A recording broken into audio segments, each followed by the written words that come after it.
Frères, la loi de Moïse ne présente que l'ébauche des biens à venir et non pas l'expression même des réalités.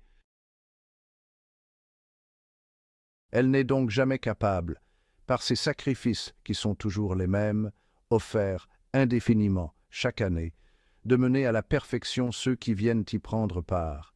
Si ce culte les avait purifiés une fois pour toutes, ils n'auraient plus aucun péché sur la conscience, et dans ce cas, n'aurait-on pas cessé d'offrir les sacrifices?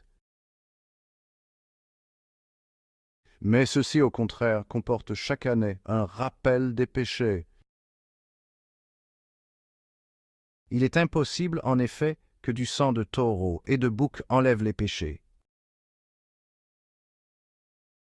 Aussi, en entrant dans le monde, le Christ dit « Tu n'as voulu ni sacrifice ni offrande, mais tu m'as formé un corps. Tu n'as pas agréé les holocaustes ni les sacrifices pour le péché. Alors j'ai dit « Me voici, je suis venu, mon Dieu, pour faire ta volonté, ainsi qu'il est écrit de moi dans le livre. » Le Christ commence donc par dire « Tu n'as pas voulu ni agréer les sacrifices et les offrandes, les holocaustes et les sacrifices pour le péché, ceux que la loi prescrit d'offrir. » Puis il déclare « Me voici, je suis venu pour faire ta volonté. » Ainsi, il supprime le premier état de choses pour établir le second. Et c'est grâce à cette volonté que nous sommes sanctifiés par l'offrande que Jésus-Christ a faite de son corps, une fois pour toutes.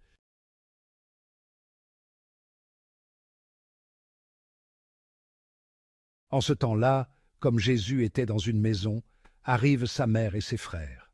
Restant au dehors, ils le font appeler.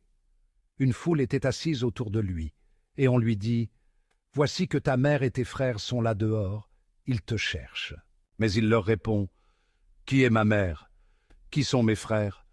Et parcourant du regard ceux qui étaient assis en cercle autour de lui, il dit « Voici ma mère et mes frères. Celui qui fait la volonté de Dieu, celui-là est pour moi un frère, une sœur, une mère. »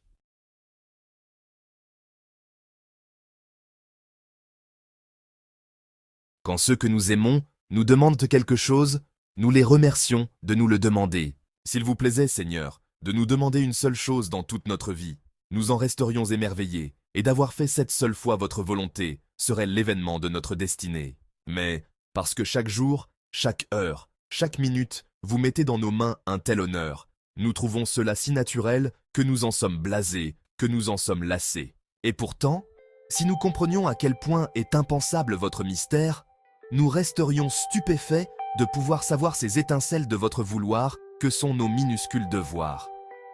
Nous serions éblouis de connaître, dans cette immense ténèbre qui nous revêt, les innombrables, précises, les personnelles lumières de vos volontés. Le jour où nous comprendrions cela, nous irions dans la vie comme des sortes de prophètes, comme des voyants de vos petites providences, comme les agents de vos interventions. Rien ne serait médiocre, car tout serait voulu par vous. Rien ne serait lourd, car tout serait voulu de vous. Rien ne serait ennuyeux, car tout serait amour de vous. Nous sommes tous des prédestinés à l'extase, tous appelés à sortir de nos pauvres combinaisons pour surgir, heure après heure, dans votre plan. Nous ne sommes jamais de lamentables laissés pour compte, mais de bienheureux appelés, appelés à savoir ce qu'il vous plaît de faire, appelés à savoir ce que vous attendez à chaque instant de nous, des gens qui vous sont un peu nécessaires, des gens dont les gestes vous manqueraient si nous refusions de les faire.